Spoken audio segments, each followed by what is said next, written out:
comedian. Please welcome the wonderful Socrates!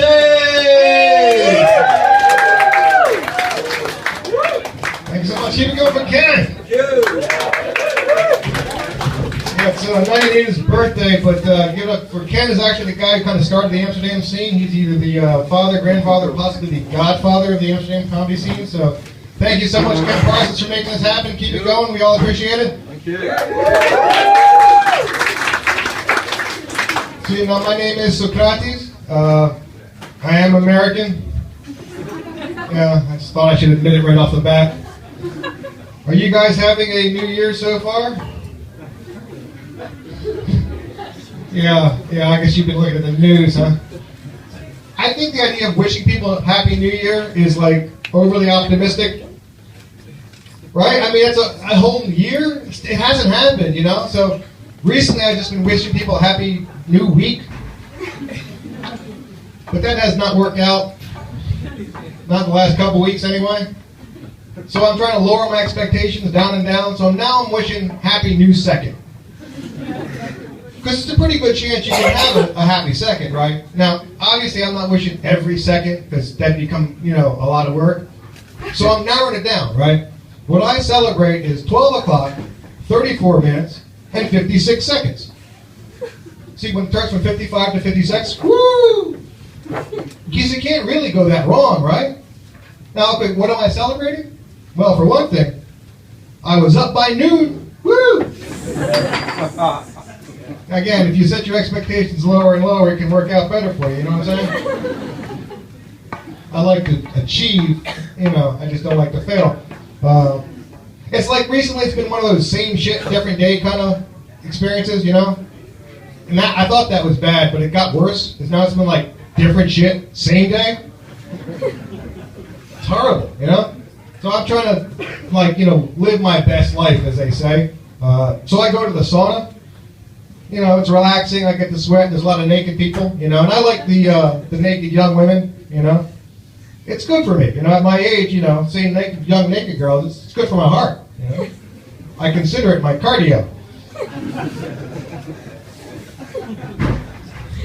I think you know what I'm talking about. Yeah, exactly. I'll see you at the summit. But the other thing is, I think, in my opinion, that the female breast is essentially the lava lamp of the human body. Do you all know what lava lamps are? You know, it's a glass bottle with water and some wax in it. You put a light bulb under it. As it gets hot, it makes all sorts of shapes, etc.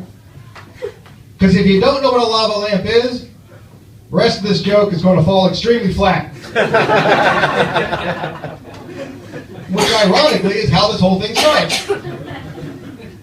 But over time, it gets a little bit hotter, starts to form a little bump, and then it becomes amazing. A magical thing happens. As the shapes form, it's captivating. You stare at it, you think, man, I could look at this for my whole life. It's the greatest thing I've ever seen, you know? But then time passes, and it gets a little bit out of control, and ends up with just a bunch of round, silvery balls, you know? Yeah, if you've had a lava lamp, you know what I'm talking about. It's a kind of disappointing end, isn't it? So, the thing is this, I thought that joke, it started strong, right? I thought it had a lot of potential, you know? And then I thought it almost became beautiful, you know what I mean? It was captivating. But then it got a little sloppy in the end, and kind of disappointing. So in the end, my joke was kind of a metaphor for my own joke.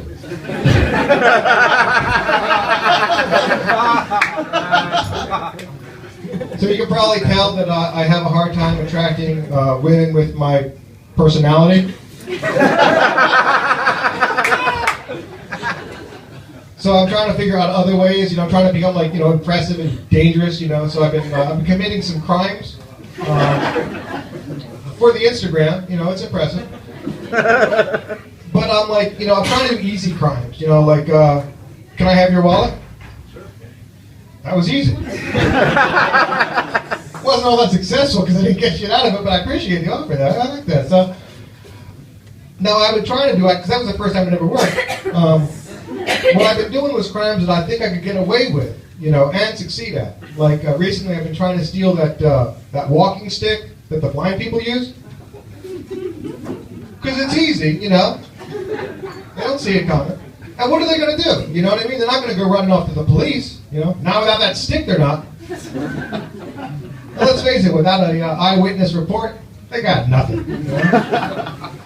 Now, it's true, it's kind of hard to sell those things because, you know, there's not a lot of people looking for them.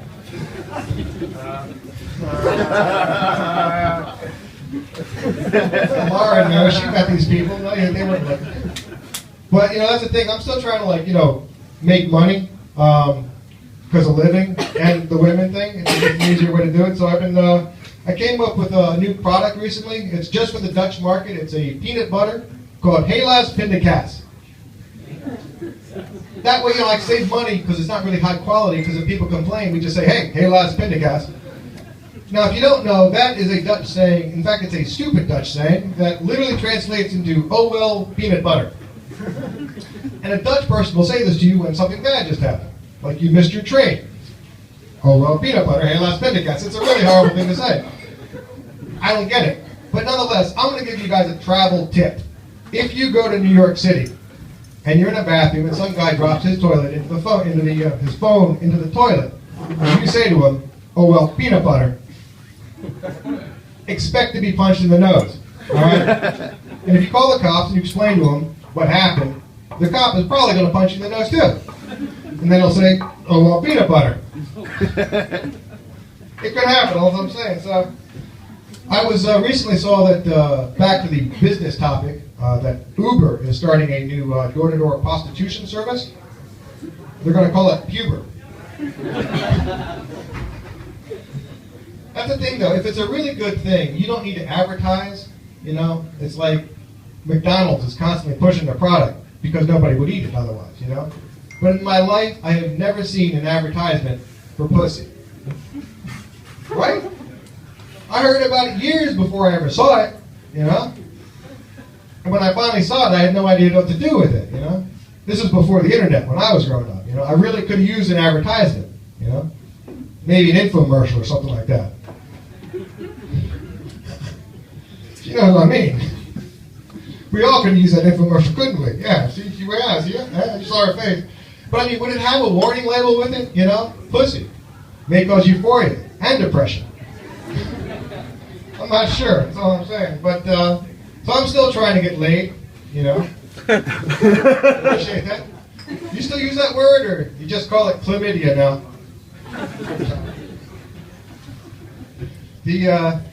I was trying some of these jokes out, and actually, you know, my wife was complaining that, you know, my sex quality was bad. She was saying that I'm a bad lover, is basically what it is.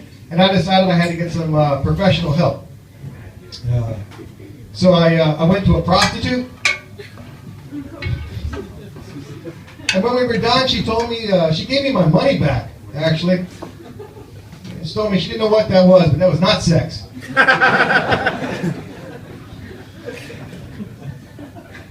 But I'm going to finally end that here. The other thing, though, I learned a lot of things from my wife. She explained a lot of things to me. She recently taught me how to be a minimalist. Well, since the divorce.